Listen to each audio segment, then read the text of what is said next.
OpenAI recently launched a browser, and this could change the way we use internet forever. This is a recent update, and the browser name is Atlas. It is powered by ChatGPT, and I'm going to share with you all the details, what it does and how you can use it. So without any further ado, let's just start with it. First, how to use it and how you can get access to it. So this Atlas is currently available to Mac OS only. So for that, you need to go into chatgpt.com/atlas. I'll link this site in the description so you can just check it out. And once you are here on the page, just simply click on this button. As I said, it is available for Mac OS only. Once you click on it, it will download the DMG file. So rest of the installation is pretty easy. Now let's just see an overview of the browser and what it is capable of. This is the interface of ChatGPT Atlas itself. And whenever you open new tab, it's similar to ChatGPT native app.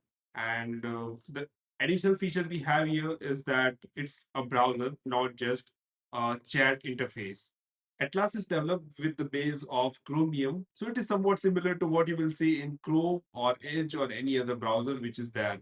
Not much difference. So this is the tab of ChatGPT, and when you type something, let's say what is Atlas, it will have this interface here. By default, you can have this home where all the ChatGPT like interface, like this is where you can have chat with it, similar to what we had in ChatGPT. Additionally, they added search feature where all the rankings are there. So this is similar to Google, where all the suggested sites are listed here. Then comes image search and video suggestions, and then comes news. So this is like somewhat similar, but the feature here, main part is that okay, this is ChatGPT based, and it's not just another search engine. It's powered by ChatGPT, and it can have real-time context of what is being communicated here. And the feature of this browser is that it can have memories of what you're browsing. So it can do recommendations, it can pick things up on the go from your history, from your bookmarks, anywhere onto the browser, no matter if you search it a month ago, 2 months ago, you can just use it just right here in the chat itself. And ChatGPT will to and ChatGPT will be able to recall it because it has this browser memory feature in it. The cool part about this browser is that now ChatGPT is accessible to you on every web page that you use. So, for example, I went to Amazon and I wanted to buy this watch, right? And there is a lot of details onto this, but I'm not handy and I don't know like where should I search, what are the things I should consider, right? So what I can do is simply click on this button here, ask ChatGPT, and it will open up this ChatGPT side chat. And this is where you can ask questions like, tell me more about this watch. And it just list out all the products details, right? All the features which are there. It just summarizes it for you. You don't have to go through it, just summarizes for you, right? And then I ask this again, that okay, what does users say about it? Like, I need real feedbacks.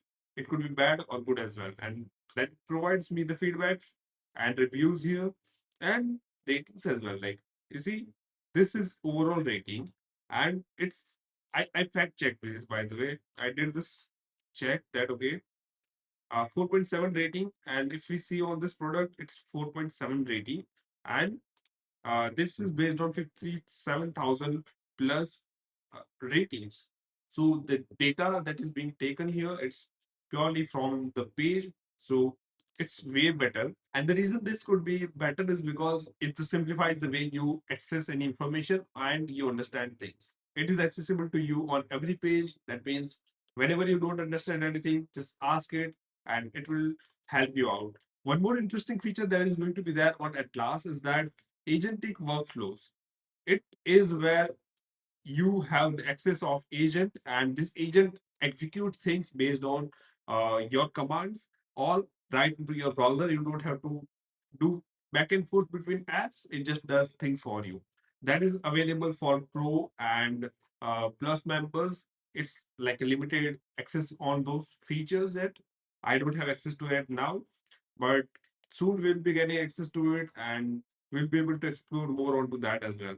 So yeah, that was quick take on ChatGPT Atlas. Let me know what you think about it, and I'll see you guys in the next one.